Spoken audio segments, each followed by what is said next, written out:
Hi everyone, this is Theo from ParkerBlocks.com. Today I'm going to review this sketchbook. This is called the Field Drawing Journal 160. This is made by a company called Global Art Materials. They sent me one copy to check out and I've been using this for a few months. I've almost filled this up, so today I'm going to talk in greater detail about the quality of this sketchbook. This is part of a product line called Handbook. And in this product line, there are many different types of sketchbooks. For example, this is a spiral bound one. I have reviewed this before. This is a handbook sketchbook as well. This is mostly for pen and ink, but it handles watercolor, light washes only. And this is the handbook watercolor journal. This is actually quite good for watercolor. If you are interested in these two sketchbooks, I will post the links to their reviews in the video description below. There are three types of sketchbooks in this Field series journal. So the first one is called Sketch. The Field Sketch Journal uses 90 GSM paper. The Field Drawing Journal uses 190 GSM paper. Heavyweight paper, ideal for mixed media. The pages are perforated so you can actually tear off the sheets. And then lastly, there is the Field Watercolor Journal, which uses 300 GSM watercolor paper. And the watercolor paper has cold press finish. The sketchbooks are available in different sizes. They are all spiral bound. The one discrepancy I found is, well, here it says 160, here it says 160 GSM paper, but here it says 190 GSM paper, so I'm not too sure why there are two types of paper, 160 and 190 GSM paper. Anyway, I guess this is the 160 GSM paper. So this particular sketchbook that I have comes in the white format. I like the white format. I find it easier to use. So let me show you some sketches that I have drawn. I used pen and ink for this sketch and then applied watercolor over the ink lines. So most of the sketches in this sketchbook, they are drawn with pen and ink and then applied with watercolor. The paper can handle light washes. Because this is not watercolor paper, so the surface is not sized or treated, the water will be absorbed by the paper. There is not a lot of leeway when working with the watercolor. The water paint pigments, they don't flow as smoothly, as freely compared to those that are applied on real watercolor paper. The paper color is white. I think the colors, they are quite vibrant on the paper. Pen and ink works very well. So these are some sketches that I drew with pen and I applied the wash with a brush pen. These lines were drawn with a fountain pen. Lines, they do not feather, they do not bleed. So this is how it looks on the opposite page, so it doesn't bleed through. It's actually quite fun to use watercolor on this paper. This is, I would say, good quality cartridge paper. The paper has a fine grain texture, so if you use a brush pen, if you use it very quickly, you can get dry brush effects like this.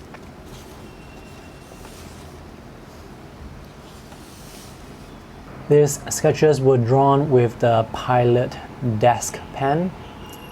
So the Pilot desk pen is capable of producing very thin lines like this. Most of the sketches in this sketchbook were drawn on the train while I was commuting to work. The colors, they were added later on at home, so I like to draw the lines on the train and then color them back at home. Alright, right now I'm going to demonstrate using markers to color on the paper and see if there's any bleed through to the opposite page. I'm also going to use watercolor to show you how the water reacts on the surface of the paper, and then I'm going to use color pencils to let you see the texture of the paper. I'll be using Copic markers, so let me start with this. This is a warm 9.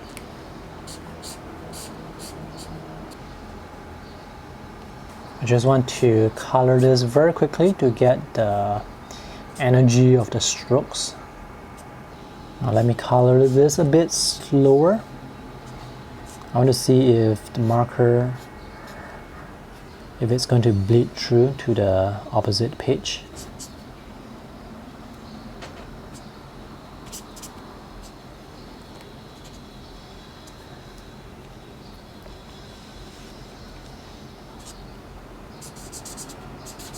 So this is just a quick sketch. Let me turn over to the other page to see if the markers have bled through, and I can definitely see impressions of the alcohol marker. So if I want to use marker on this sketchbook, on this paper, I will not be drawing on both sides of the page.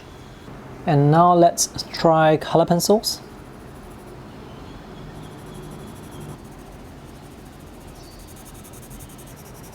Let's try layering with red.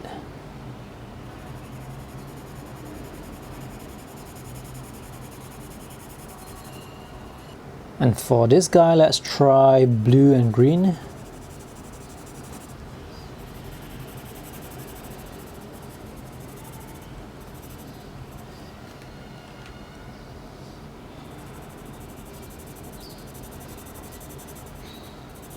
I can see a lot of the paper white showing through because of the fine grain texture of the paper. So if I press a bit harder, let's see what I can get.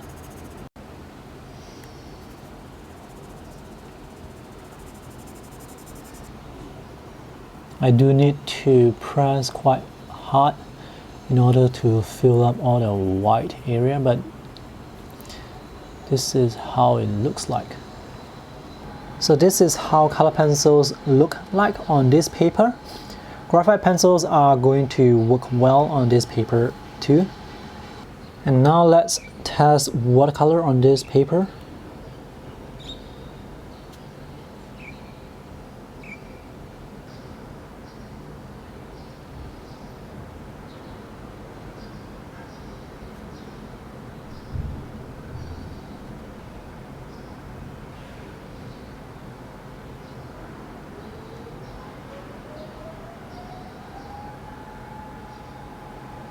I try not to use too much water because this is not watercolor paper. If you use too much water, the paper is going to buckle.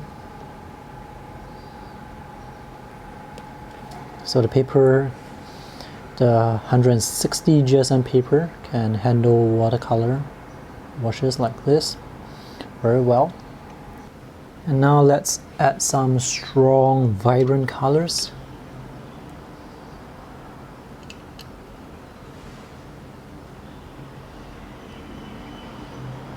This is red straight from the pen. So the paper is able to retain the vibrancy of the watercolor pigment. Oops, some of the colors actually went onto the person's neck.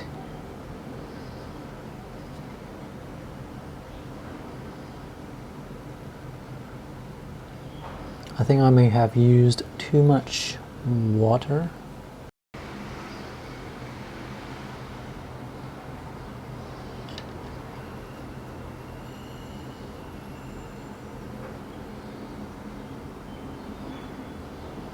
Because the paper is not very thick, so it's definitely going to buckle. So this page, it buckled slightly.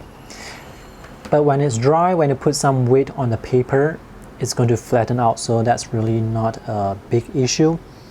The more important problem or thing to take note of is when it buckles, some areas of the paper, it will become a bit deeper and the paint will start to flow over to that area if you use a lot of water. So that is something to take note of with paper that is quite thin.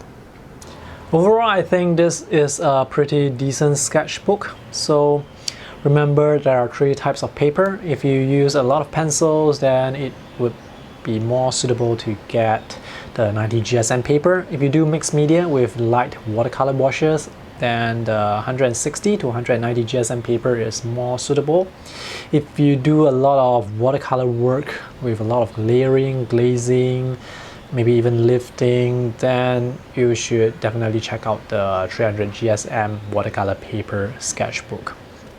Now all of them are spiral bound, so I'm not sure whether or not I like spiral bound or hard bound, but I think it works fine for me when I'm sketching on a train like this. Actually, it's more convenient for me to have a spiral bound sketchbook when I'm sketching on a train, because I can fold the sketchbook like this into this shape instead of holding the sketchbook like this, which is quite cumbersome. So I think spiral bound, sometimes when it comes to portability, they are more portable in that sense. So that's all for my review today. If you have any questions, let me know in the comment section below. If you want to know where to get the sketchbook, just check out the link in the video description below. Thanks for watching. See you in the next video. Bye.